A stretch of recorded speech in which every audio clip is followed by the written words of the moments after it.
Salut la team, Cutman Mada, j'espère que tout le monde va bien.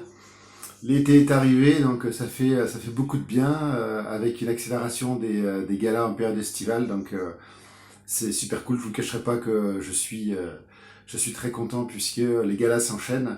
Alors je fais cette petite vidéo parce que je vois encore des choses, à mon sens, un peu dangereuses et surtout illégales. En ce qui concerne les bandages, puisque vous savez que c'est mon domaine de prédilection ainsi que le cutting. Mais là, il faut vraiment qu'on avance encore et toujours. Donc j'essaye à mon petit niveau toujours de vous donner un maximum d'astuces pour essayer de plus réitérer des bêtises, mais qui peuvent, à mon sens, être dangereuses pour votre boxeur ou pour les boxeurs que vous encadrez. Première chose, toute première chose, le tape, ici, que l'on a, d'accord, je vous l'ai déjà présenté dans d'autres vidéos. Évitez, voire même arrêtez de mettre du tape directement à même la peau. Directement à même la peau. Déjà d'une, parce que c'est interdit, déjà. Même en bark knuckle, ils le font pas. Donc on voit encore trop de personnes qui mettent le tape directement sur la peau, comme ça, sans protection, sans gaz auparavant. Et ça, c'est totalement interdit, mais surtout extrêmement dangereux. Pourquoi ? Parce que le tape est stretch, d'accord ? Le tape est super stretch, en plus d'être collant. Donc qu'est-ce qui se passe ? À partir du moment où je vais le mettre ici, sur la base des phalanges, à ce niveau-là, d'une part ça va coller, ça va pas être très agréable, et en plus je vais avoir beaucoup de mal une fois que je vais avoir serré, d'une part à plier la main, et je n'aurai aucune flexibilité au niveau de la main. Il n'y aura pas de jeu, vous comprenez ? Et l'idée c'est qu'en fait, en mettant ça directement, ça risque d'être vraiment, ça peut créer des dommages importants sur la main. Des dommages importants sur la main. Alors je sais que à l'ancienne, des anciens coachs le faisaient parce que ils durcissaient au maximum pour avoir soi-disant des bandages super durs, type fer à cheval pour faire mal. Arrêtez. Arrêtez tout, c'est pas comme ça qu'on fait les bandages nouvelle génération, mais pas du tout. Donc il faut vivre avec son temps. Donc arrêtez de mettre le tape directement comme ça sur la peau, c'est pas agréable, c'est dangereux, et la main ici justement, la protection, contrairement à ce que vous pouvez croire, il y en a aucune, mais il y en a vraiment aucune. On n'est pas sur, comment dirais-je, sur un strapping, d'accord, on n'est pas sur un strapping pour bander, pour strapper une jambe, pour strapper une cheville, ou quoi que ce soit pour un maintien, pour l'immobiliser. Pas du tout.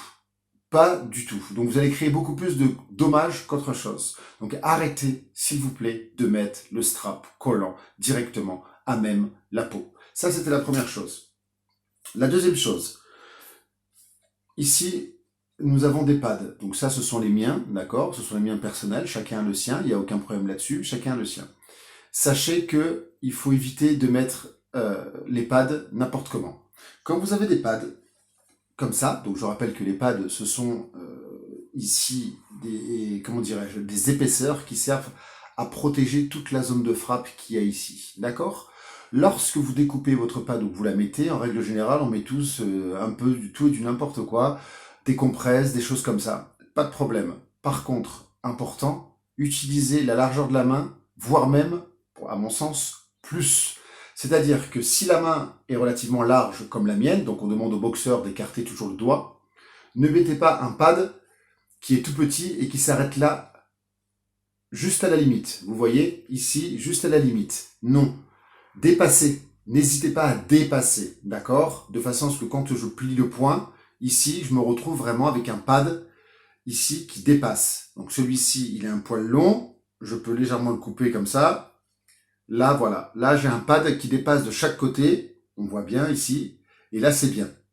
C'est ce qu'il faut. Il faut que ça soit comme ça. Et non un pad qui soit trop court et qui soit, hop, je vous montre, qui soit comme ça. C'est trop court. On est trop juste à ce niveau-là. D'accord ? Vous voyez, on est trop juste. N'hésitez pas à le faire dépasser. Hop, et comme ça. Pendant mes formations, c'est ce que je montre à mes élèves. Faites dépasser le pad de chaque côté d'environ un demi-centimètre, qui fait 1 centimètre en tout. C'est important pour une couverture totale et globale de la main. Une couverture totale et globale de la main. Quitte à ce que ça dépasse légèrement sur les côtés ici. D'accord ? Ça, c'était le deuxième point. Et autre chose, le troisième point. Nous arrivons dans les périodes estivales, comme je disais en début de vidéo, où la chaleur va commencer à devenir importante. Et on sait que dans les vestiaires, le monde qui afflue dans les vestiaires, la transpiration, les produits d'hiver, il y en a qui mettent du baume du tigre, il y en a qui mettent autre chose, et il y a beaucoup de chaleur qui émane, beaucoup de chaleur qui se dégage énormément. Et cette chaleur a une incidence sur les bandes gaz et sur les tapes. Il y a une incidence, puisque ça, c'est du scotch, déjà d'une, il y a de la colle, donc comme il y a de la colle dessus, forcément avec la chaleur, ça peut arriver à se décoller, alors que par temps froid, ça colle beaucoup mieux, et ça, personne ne le prend en considération. Et la bande gaz, c'est du tissu. Et le tissu avec la chaleur, ça travaille également. Donc n'hésitez pas à serrer un petit peu plus le bandage que vous allez faire à votre boxeur ou votre boxeuse, puisque généralement on fait des bandages peut-être 3/4 d'heure, 1 heure et demie avant, ça arrive, ou 2 heures avant, ça peut arriver. Ça dépend du boxeur et ça dépend de la configuration du gala.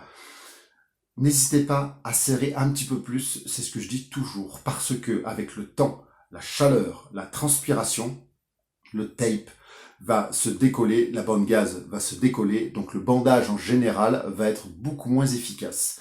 Donc n'hésitez pas à le serrer un peu plus en période estivale et de grosse chaleur, parce qu'il faut prendre en considération le climat, il faut prendre en considération la température extérieure, les mains moites, la transpiration, comme je l'ai déjà dit, effectivement le taux d'humidité qui n'est pas le même.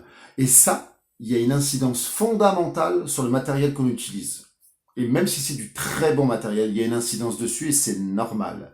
Donc, s'il vous plaît, serrez un petit peu plus vos bandages et vous verrez que ça sera d'autant plus efficace. Et comme ça, vous vérifiez votre bandage avant de mettre les gants de votre boxeur ou de votre boxeuse et vous regardez s'il est toujours optimum, s'il est toujours bien ou quoi que ce soit.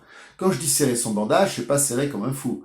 C'est serrer un petit peu plus, toujours en vérifiant ce qu'on appelle, j'en avais déjà parlé, la TRC, le temps de recoloration cutanée. Temps de recoloration cutanée. Donc, généralement, je prends l'extrémité d'une phalange, comme ça ici, je pince dessus, et je dois retrouver la couleur naturelle de mon doigt au bout de 2 à 3 secondes. Donc, quand je pince dessus, ça devient blanc, et hop, ça reprend sa couleur naturelle au bout de 2 à 3 secondes. Cela signifie que la circulation sanguine dans les petits vaisseaux se fait correctement. Il y a une bonne circulation du sang, d'accord ? Donc ça, c'est important, parce qu'effectivement, si vous appuyez dessus et que ça reste blanc, c'est qu'il y a un problème de circulation du sang et que probablement le bandage que vous lui faites agit plus en termes de garrot. Et là, c'est pas bon du tout. Donc ça, comme je vous l'avais déjà dit, n'hésitez pas à le faire durant votre bandage. Faites-le 3-4 fois pour être sûr que tout va bien. Donc je réitère, la première, arrêtez s'il vous plaît de mettre les tapes directement à même la peau. C'est illégal, c'est pas autorisé et c'est dangereux. Deuxième chose, quand vous mettez ça, ok, donc dans l'ordre, n'oubliez pas que ça travaille énormément avec la chaleur, donc il faut le prendre en considération. Dans les vestiaires, il fait super chaud, il faut le prendre en considération. Et pour finir, ici, le pad, que je vais mettre ici en protection, n'hésitez pas à le mettre, mais à bien dépasser sur les côtés, d'1,5 cm ici, d'1,5 cm de l'autre côté ici, d'accord?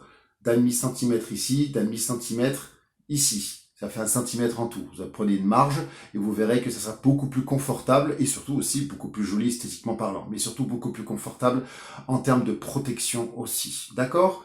Donc voilà, c'était les 3 choses sur lesquelles je tenais vraiment à revenir, parce qu'on voit encore trop de choses qui font peur. qui font peur. Voilà, donc ça, ce sont des choses sur lesquelles j'insiste moi durant mes formations. D'ailleurs, ceux qui souhaitent venir, n'hésitez pas, il n'y a aucun problème, avec grand plaisir. Vous venez, c'est des petites formations de 6-8 personnes, parce que on est plus dans la qualité que la quantité. Aucun intérêt de former 20 personnes d'un coup, ça sert à rien. Donc vaut mieux être en petit groupe. Ça, c'était la petite parenthèse. Voilà, j'ai fini. J'espère que ça vous a plu. Si vous avez des questions, vous n'hésitez pas. Je suis là pour ça. C'était Cutman Mada, en direct de chez moi, comme d'hab. Et j'espère que la vidéo vous aura servi. Sur ce, à très bientôt. Passez un très bel été. Ciao, ciao. Au revoir.